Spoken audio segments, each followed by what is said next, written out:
As teorias errôneas da inspiração bíblica. Você sabia que existem teorias que tentam destruir a base de tudo aquilo em que você crê? Teorias que parecem inteligentes, que soam respeitáveis, que usam linguagem acadêmica e nomes famosos, mas que, no fundo, estão demolindo silenciosamente a autoridade da palavra de Deus? Se a Bíblia não é completamente inspirada por Deus, então nenhuma promessa dela é absolutamente confiável. Nenhuma. E é exatamente isso que essas teorias, conscientemente ou não, estão fazendo. Hoje você vai conhecer cada uma delas, vai entender o erro que carregam e vai sair daqui com convicções teológicas mais sólidas do que nunca. A doutrina da inspiração bíblica não é um detalhe periférico da teologia sistemática, ela é a fundação. Se a fundação cede, o edifício inteiro desmorona. Ao longo da história do pensamento cristão, diversas teorias equivocadas tentaram reduzir, relativizar ou desfigurar a natureza sobrenatural e plena dessa inspiração. Elas não surgiram todas ao mesmo tempo, nem do mesmo lugar. Algumas vieram do racionalismo iluminista, outras do liberalismo teológico do século XIX, outras ainda de confusões internas à própria hermenêutica evangélica. Mas todas compartilham um equívoco fundamental: o de não reconhecer adequadamente a ação singular e soberana do Espírito Santo sobre os escritores sagrados, tal como afirmado em 2 de Pedro, capítulo 1, versículo 21, e 2 de Timóteo, capítulo 3, versículo 16. Vamos examinar cada uma dessas teorias com rigor exegético e hermenêutico, dentro da perspectiva arminiana pentecostal clássica, que afirma com clareza que a Bíblia é a palavra de Deus. Não apenas que ela contém a palavra de Deus, mas que ela é, em toda a sua extensão, a palavra viva e infalível do Deus eterno. Primeira teoria: a teoria da inspiração divina comum. Existe uma confusão que parece inofensiva, mas que é teologicamente devastadora: a confusão entre inspiração e iluminação. Há quem afirme que a inspiração que os escritores sagrados receberam é essencialmente a mesma influência que nós, crentes de hoje, recebemos do Espírito Santo para compreender as coisas espirituais. Essa é a teoria da inspiração divina comum, e ela está profundamente equivocada. O grande teólogo brasileiro Antônio Gilberto, que viveu de 1927 a 2018, foi preciso ao diagnosticar esse erro. Segundo ele, a inspiração comum que o Espírito nos concede admite gradação. Isso significa que o Espírito Santo pode conceder maior conhecimento e percepção espiritual ao crente à medida que este ore, se consagre e busque a santificação. A iluminação cresce, a iluminação se aprofunda, a iluminação responde ao comprometimento espiritual do crente. Já a inspiração dos escritores da Bíblia não admite graus. Ela foi única, completa, irrepetível e absolutamente soberana. Do ponto de vista lexical, o termo grego theopneustos, que aparece em 2 de Timóteo, capítulo 3, versículo 16, e que é único em todo o Novo Testamento, denota literalmente soprado por Deus. O léxico BDAG o define como referente à origem divina das Escrituras. Esse sopro não é gradual, não é progressivo. Ele é o ato criativo e soberano de Deus sobre a produção do texto sagrado, um ato que não se repete nem se aplica a qualquer outro processo espiritual na vida do crente. A inspiração que nós recebemos é para compreender o que já foi inspirado por Deus no passado. Os escritores sagrados foram inspirados a escrever coisas que eles próprios muitas vezes não compreendiam plenamente. Nós hoje só entendemos o texto bíblico porque o próprio Espírito nos ilumina para ler um texto à luz de outro texto. Somos iluminados para compreender o que já foi inspirado. Não somos inspirados da mesma maneira que foram Moisés, Isaías, Paulo ou João. A própria Bíblia estabelece essa distinção com clareza ao separar os profetas verdadeiros, que falavam unicamente quando recebiam a palavra de Deus, dos profetas falsos que proferiam mensagens nascidas de sua própria imaginação, sem inspiração divina, conforme registrado em Jeremias capítulo 14, versículo 14, capítulo 23, versículos 11 a 16, e Ezequiel capítulo 13, versículos 2 e 3. A inspiração dos escritores sagrados foi, portanto, única e incomum. Segunda teoria, a teoria da inspiração natural. Esta é uma teoria de matriz racionalista e modernista. Ela afirma que a chamada inspiração dos escritores bíblicos nada mais é do que uma perspicácia natural elevada para os assuntos espirituais, o mesmo tipo de dom que teria animado Sócrates, Platão, Aristóteles, Zenon ou Rui Barbosa. Em outras palavras, Isaías não seria mais inspirado do que Shakespeare. Moisés não seria mais ungido do que Confúcio. A Bíblia seria um produto de genialidade humana religiosa, não de sopro divino sobrenatural. Stanley Horton, um dos maiores teólogos pentecostais do século XX, expôs com precisão o absurdo lógico dessa posição ao afirmar que, por essa teoria, os escritores bíblicos teriam tido aptidão para as ideias religiosas da mesma forma que outros têm aptidão para a matemática ou para a composição de hinos, sem qualquer envolvimento especial de Deus. Se essa teoria fosse verdadeira, a Bíblia estaria sujeita ao erro tanto quanto qualquer obra humana. E se a Bíblia erra, então quais partes erraram? Quem decide? O teólogo liberal, o filósofo racionalista, o leitor moderno? Você percebe para onde isso conduz. Segunda de Pedro, capítulo 1, versículo 21, encerra essa discussão com autoridade apostólica. Em grego, Pheromenoi, hipo, pneumatos, hagiou, elalesan, apo, teou. Falaram da parte de Deus, movidos pelo Espírito Santo. O vocábulo Pheromenoi, particípio passivo de feró, que o BDAG define como ser movido por uma força externa, indica que os profetas não produziram o texto por impulso próprio, eles foram carregados, transportados, conduzidos pelo Espírito Santo, como o vento carrega uma embarcação. Isso não é genialidade, isso é agência divina, ativa e exclusiva. Terceira teoria, a teoria da inspiração parcial. Esta é talvez a teoria mais influente no liberalismo teológico moderno e também a mais perigosa, exatamente por sua aparente moderação. Ela não nega a inspiração, apenas a fragmenta. Segundo essa teoria, só algumas partes da Bíblia são inspiradas. O slogan teológico que a resume é revelador. A Bíblia contém a palavra de Deus, em vez de afirmar que a Bíblia é a palavra de Deus. Perceba a sutileza e o perigo dessa distinção. Se a Bíblia apenas contém a palavra de Deus, então alguém precisa determinar quais partes são palavra e quais não são. E quem faz isso? O teólogo liberal, o cientista racionalista, o leitor pós-moderno. Isso não é exegese, é soberba intelectual colocada no lugar da revelação divina. Mas Jesus Cristo e todos os seus apóstolos trataram o Antigo Testamento como palavra de Deus em sua totalidade. Em Mateus capítulo 5, versículo 18, Jesus afirma que nem um jota ou um tio passará da lei sem que tudo se cumpra.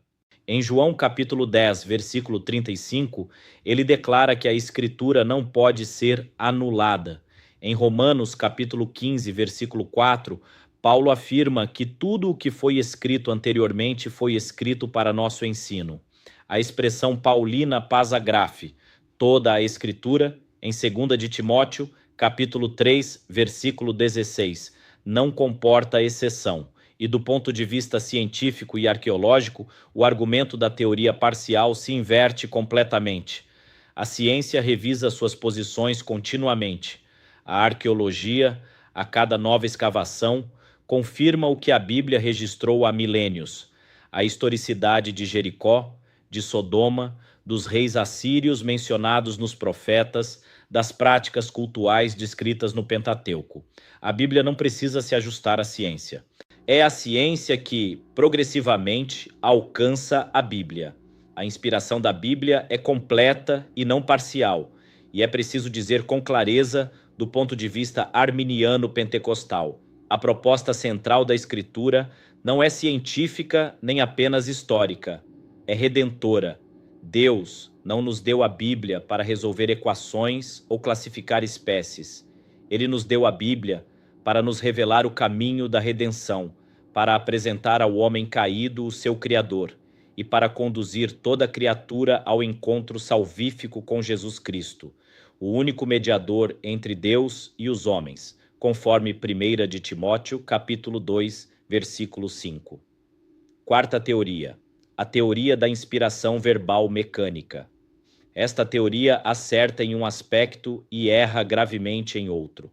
Ela acerta ao afirmar que a inspiração bíblica alcança as palavras, e de fato alcança, mas erra ao concluir que os escritores foram utilizados como máquinas de ditação, como estenógrafos passivos que simplesmente transcreviam o que Deus ditava, sem qualquer envolvimento de suas faculdades intelectuais, emocionais ou históricas. A evidência interna das próprias escrituras refuta esse mecanicismo de forma contundente. O evangelista Lucas, no prólogo de seu evangelho, Lucas capítulo 1, versículos 1 a 4, declara abertamente sua metodologia.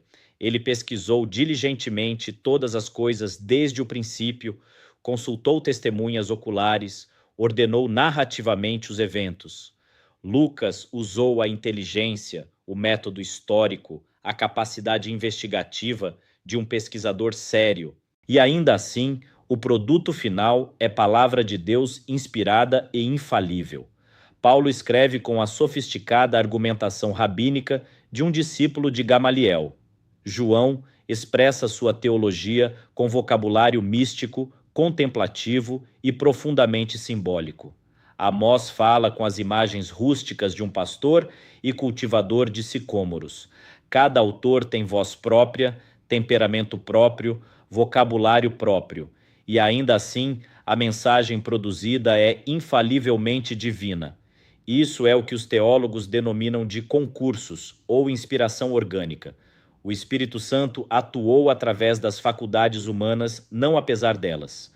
Nancy Pearcey, em seu livro Verdade Absoluta, captura bem essa dimensão integradora ao destacar que a redenção é tão abrangente quanto a criação e a queda, que Deus não salva apenas a alma, mas resgata a pessoa inteira, redirecionando pensamentos, emoções, vontades e hábitos. Se Deus age assim na redenção do crente, com muito mais razão, ele atuou de forma integral e orgânica sobre os escritores sagrados, honrando e utilizando plenamente a humanidade que ele mesmo criou. Quinta teoria, a teoria da inspiração das ideias e conceitos. Esta teoria caminha em direção oposta à anterior. Se a verbal mecânica hipervaloriza as palavras ao ponto de anular a personalidade humana, a teoria das ideias e conceitos afirma que Deus inspirou apenas os pensamentos e as ideias da Bíblia, e não as palavras em si. Os autores teriam recebido conceitos divinos e os expresso com suas próprias palavras, sujeitas a limitações, imprecisões e erros humanos. O problema lógico dessa teoria é fatal e irrespondível. É absolutamente impossível ter um pensamento sem palavras. Tente agora mesmo formar uma ideia sem nenhuma palavra. É impossível. Pensamento e linguagem são inseparáveis. Um conceito inspirado por Deus só pode ser fielmente comunicado por palavras igualmente inspiradas por Deus. Qualquer intermediação humana não inspirada nas palavras compromete inevitavelmente a precisão do conceito divino. A ênfase das próprias Escrituras é sobre o ato de falar, sobre a palavra proclamada. Hebreus capítulo 1, versículo 1. Havendo antigamente falado aos pais pelos profetas. Segunda de Pedro capítulo 1, versículo 21. Homens santos de Deus falaram inspirados pelo Espírito de Deus.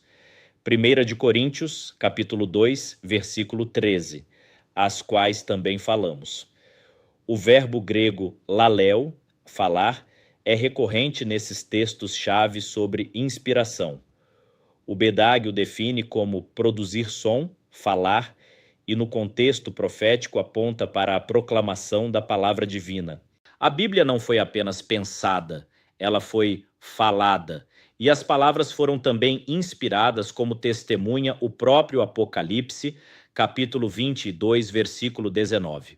É importante fazer aqui uma distinção hermenêutica crucial que Antônio Gilberto nos ensina. Há diferença entre palavras inspiradas e registros inspirados.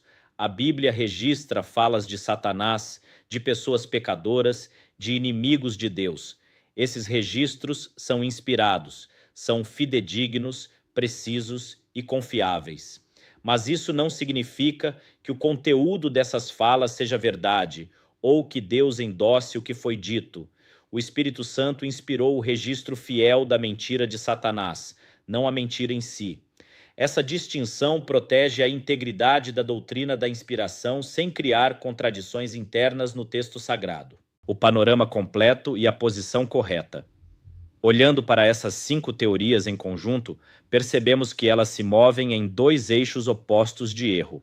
De um lado, teorias que rebaixam a inspiração, a comum, a natural e a parcial, cada uma à sua maneira, negando o caráter sobrenatural, exclusivo e total da ação do Espírito sobre as Escrituras. De outro lado, teorias que distorcem o mecanismo da inspiração, a verbal mecânica e a das ideias e conceitos, errando tanto por excesso quanto por falta na compreensão da relação entre o divino e o humano no processo inspiratório. Em contraposição a todos esses equívocos, a teologia evangélica pentecostal clássica, dentro da tradição arminiana da salvação, sustenta com firmeza a doutrina da inspiração verbal plenária, também chamada de inspiração orgânica. 5 afirmações fundamentais definem essa posição. Primeiro, toda a Escritura é divinamente inspirada. Pasa grafe theopneustos. Conforme 2 de Timóteo, capítulo 3, versículo 16. Não parte dela. Toda ela. Segundo, a inspiração é verbal, alcançando as palavras, e plenária, alcançando toda a extensão do texto canônico, do Gênesis ao Apocalipse. Terceiro, o Espírito Santo usou plenamente as faculdades humanas dos autores, sua inteligência, sua personalidade, sua cultura, sua experiência, sem eliminar nenhuma delas, mas também sem permitir que nenhuma delas contaminasse a mensagem com erro. Quarto, a escritura resultante é infalível nas matérias de fé e prática, e em tudo o que afirma, incluindo afirmações históricas e científicas quando as faz. Quinto, inspiração e iluminação são atos distintos do mesmo Espírito Santo.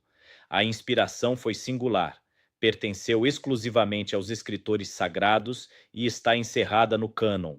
A iluminação é progressiva, pertence a todo crente e cresce à medida que oramos, nos consagramos e buscamos a santificação.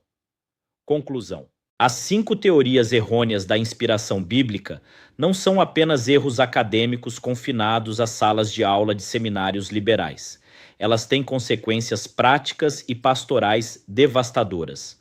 Uma igreja que duvida da plena inspiração das Escrituras perde o fundamento de sua pregação, a certeza de suas promessas, a autoridade de sua ética e a segurança de sua esperança escatológica.